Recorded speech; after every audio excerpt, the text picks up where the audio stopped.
Okay, let's unpack this. Our sources today are really pulling the rug out from under the whole self-help industry. They really are. We're doing a deep dive into Mark Manson's The Subtle Art of Not Giving a Fuck. Right.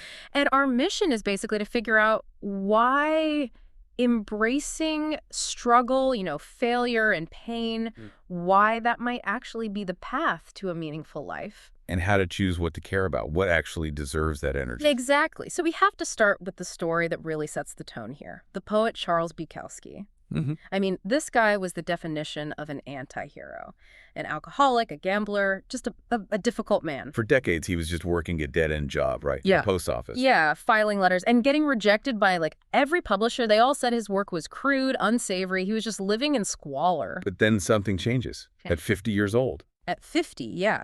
An independent publisher finally offers him a contract. And he writes back this letter that says, I have one of two choices. Stay in the post office and go crazy, or stay out here and play at writer and starve. I have decided to starve. Wow.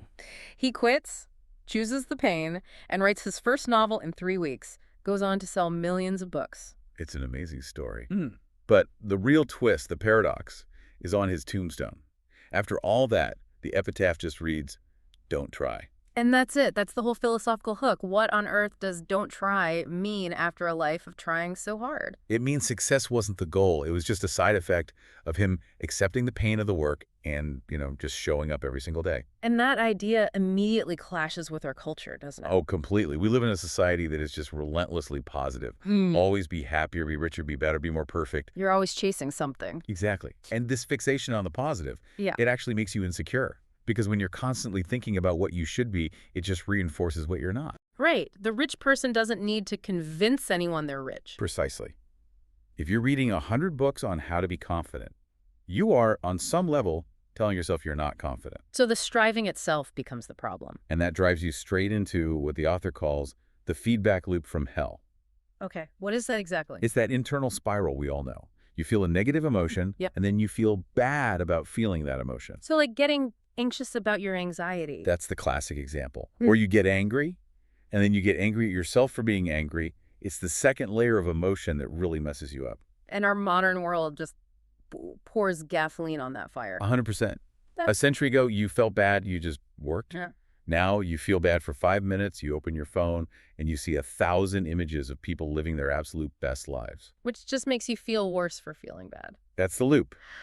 So the solution, counterintuitively, is to stop giving a fuck that you feel bad. Which means just accept it. It means radical acceptance. You just say, you know what, I feel like crap right now, and that's okay. You stop the self-judgment, you break the cycle, you accept that the world is kind of messed up, and that's just the baseline for everyone. This leads right into another core idea, the backwards law.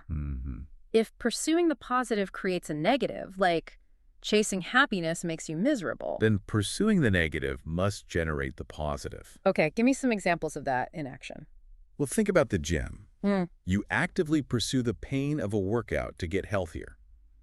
In business, you have to embrace failure to learn the lessons you need for success. So avoidance is the real enemy. Avoidance of suffering is a form of suffering. Being open about your insecurities, which feels negative, actually makes you more confident in the long run. The only way is always through the discomfort. And this isn't just, a nice idea. The book argues it's biological. Yes. The disappointment panda metaphor, the idea that suffering is biologically useful. It's nature's way of inspiring change. We're wired to be a little dissatisfied. We are. If our ancestors were perfectly content, they would never innovated. That mild insecurity is what pushes us to solve problems and survive. So physical pain is a feedback mechanism. Don't touch the hot stove. Exactly. And psychological pain, rejection, grief, anxiety, it's the exact same thing. It's feedback. It teaches you your social limits. It tells you what to value, what to pay attention to. Pain gives things importance. This isn't a new idea, though. I mean, you can see this in the story of the Buddha. Absolutely. He was a prince, completely shielded from all suffering, and he was miserable. Everything felt empty. Because there was no contrast, no value. Right. But then he fled and tried the opposite, extreme suffering, starvation. He didn't find any value there either. The great insight was that life itself is a form of suffering. For everyone, the rich, the poor, it's just part of the deal. So our whole cultural idea of happiness as this equation to be solved, if I just get X, then I'll be happy. It's totally flawed. It's the ultimate false promise. Problems never ever stop. They just get better. They evolve. What do you mean get better? I mean, Warren Buffett has money problems. A homeless person has money problems. Buffett's problems are much better to have, right? But there's still problems. The solution to one problem just creates the next one. So happiness isn't a destination. It's an activity. It comes from the process of solving problems. And this is where people get stuck. They obstruct their own happiness in two main ways. First is denial. Just pretending the problems aren't there? Yep. Which leads to, neuroticism and insecurity because you can't deny reality forever. And the second way? The victim mentality. Believing there's nothing you can do. This leads to anger, helplessness. You give up your own power. And both of those things, denial and blame, they feel good for a second, don't they? They do. It's a quick, shallow high. But real problem solving is hard. It often feels bad. That's why those negative emotions are so important. They're signposts. They're data telling you that something is wrong. So this all brings us to the core definition of the subtle art. It's not about being apathetic. It's about choosing to give a fuck about less. And only focusing on what's true, immediate, and important based on your own personal values. And we have to be really clear about what not giving a fuck means here. It is not indifference. Okay, what's the difference? Indifference is a form of fear. You're hiding from the world. The true art is being comfortable with being different, being willing to face failure or rejection for something you value. So you care so much about your value that you don't care about the negative consequences of upholding it. That's the first subtlety. The second is, to not give a fuck about adversity, you must first give a fuck about something more important than adversity. So if you find yourself getting worked up over tiny, trivial things, Like the remote control or your neighbor's lawn. it's probably a sign that you don't have anything bigger and more meaningful to care about. Exactly. You have an empty fuck-worthy calendar. And the third subtlety is that you are always choosing. Maturity is just learning to save your emotional energy for the things that are truly worth it. But that choice is so hard today because of what the book calls the tyranny of exceptionalism. Right. The media bombards you with the top 0.0001%. The billionaires, the geniuses, the superstars. And it makes being average feel like failure. It breeds entitlement. You get this character, Jimmy, who thinks he's amazing and talks a big game but never actually does anything. His life is a mess, but he feels great about himself. So the book says we have to flip the metric. Completely. True self-worth isn't measured by how good you feel about your successes. It's measured by how you handle your negative experiences, how you face your failures. This leads to the most radical idea in the whole book for me. 100% responsibility. It's a tough pill to swallow. It is. It comes from the story of philosopher William James. He was struggling, with his health, with failure. So he did an experiment for 1 year. Yeah. He chose to believe he was 100% responsible for everything that happened in his life. Everything. Even things that weren't his fault. Everything. And this is the key distinction. We have to separate responsibility from fault. Okay, break that down. Fault is past tense. It's about assigning blame. Responsibility is present tense. It's about what you choose to do now. So, the crying baby on your doorstep, it's not your fault it's there. Not your fault at all. Yeah. But you are 100% responsible for what you do next. Do you call for help? Do you ignore it? That choice is yours.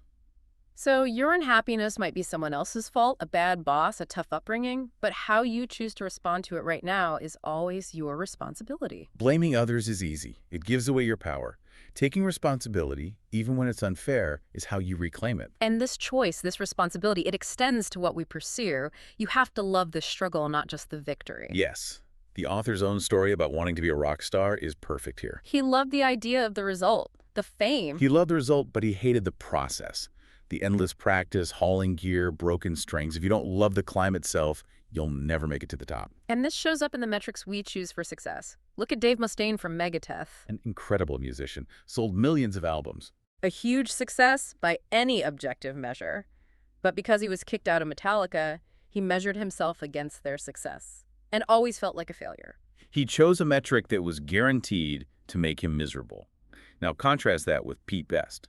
The original drummer for the Beatles, fired right before they became the biggest band in the world. I mean, can you imagine? He went through years of despair. But eventually, he changed his values. He rejected the metric of fame and focused on having a stable family and a simple life.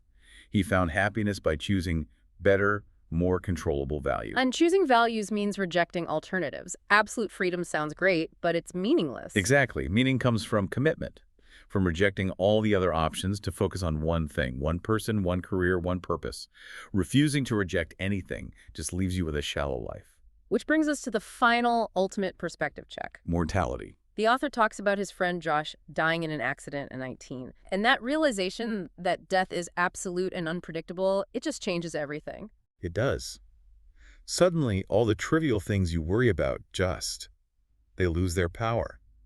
If death is coming anyway, there is, and I quote, no reason to ever give in to one's fear or embarrassment or shame. It connects to that Ernest Becker idea of death terror.